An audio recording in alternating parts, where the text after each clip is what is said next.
Assalamualaikum warahmatullahi wabarakatuh. Salam sejahtera untuk kita semua. Yang terhormat Ibu Denta selaku dosen manajemen strategik dan teman-teman semuanya. Perkenalkan, nama saya Syifa Anissa Harahap dengan NIM 2017-80-180. Saya akan menjelaskan mengenai beberapa rangkuman dari chapter 1, 4, 5, 6, 7, 9, dan juga 12, serta kasus dari BCA Finance. Yang pertama, saya akan membahas mengenai chapter 1, yaitu Basic Concept of Strategic Management.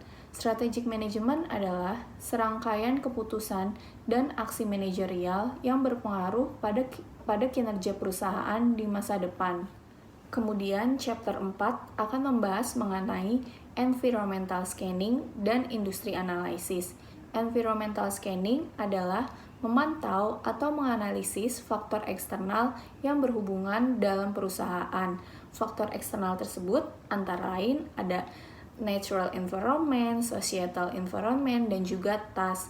Kemudian ada alat analisis untuk menganalisis faktor eksternal tersebut, yaitu ada PESTEL atau STEP. Selanjutnya, chapter 5 akan membahas mengenai organizational analysis dan juga competitive advantage. Apa sih organizational analysis? Yaitu membahas faktor internal dalam mengembangkan strategi yang dimiliki perusahaan. Apa aja sih faktor internalnya? Yang pertama, ada struktur organisasi, ada culture, dan yang terakhir ada research. Kemudian ada alat analisis untuk menganalisis research, yaitu Frio Framework. Selanjutnya, chapter 6 akan membahas mengenai strategi formulation, yaitu business strategy.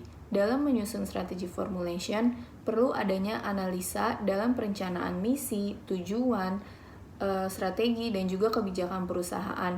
Dan juga ada alat analisisnya, yaitu SWOT atau SWOT. Kemudian, bisnis strategi dibagi menjadi dua, yaitu ada corporative strategy dan juga ada competitive strategy. Selanjutnya, pada chapter 7 akan membahas mengenai corporate strategy. Di dalam corporate strategy terdapat 3 konsep penting, yaitu ada directional strategy, portfolio analysis, dan juga yang terakhir ada parenting strategy. Kemudian, chapter 9 akan membahas mengenai global strategy. Sebelum memulai bersaing di pasar internasional, terdapat strategi global yang dapat dilakukan oleh perusahaan. Antara lain, ada ekspor, lisensi, franchise, akuisisi, FDI, production sharing, kemudian ada turnkey, ada BOT atau Build Operation Transfer, dan yang terakhir ada kontrak manajemen. Kemudian yang terakhir, chapter 12 membahas mengenai evaluation and control.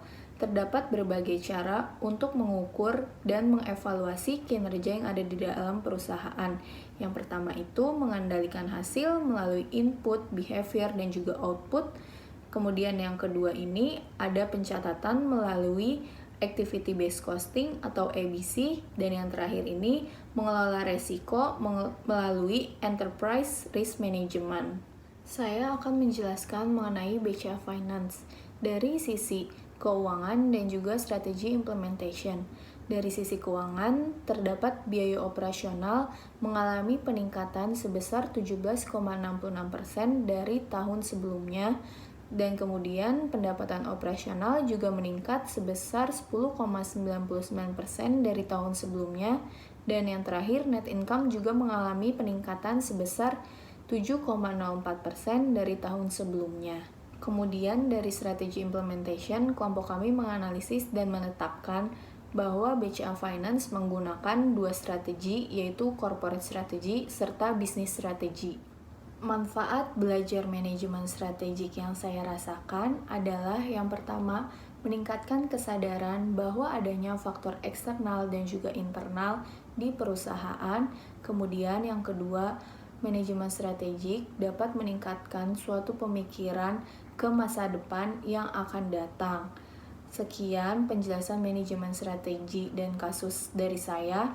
Lebih dan kurangnya mohon dimaafkan. Wassalamualaikum warahmatullahi wabarakatuh.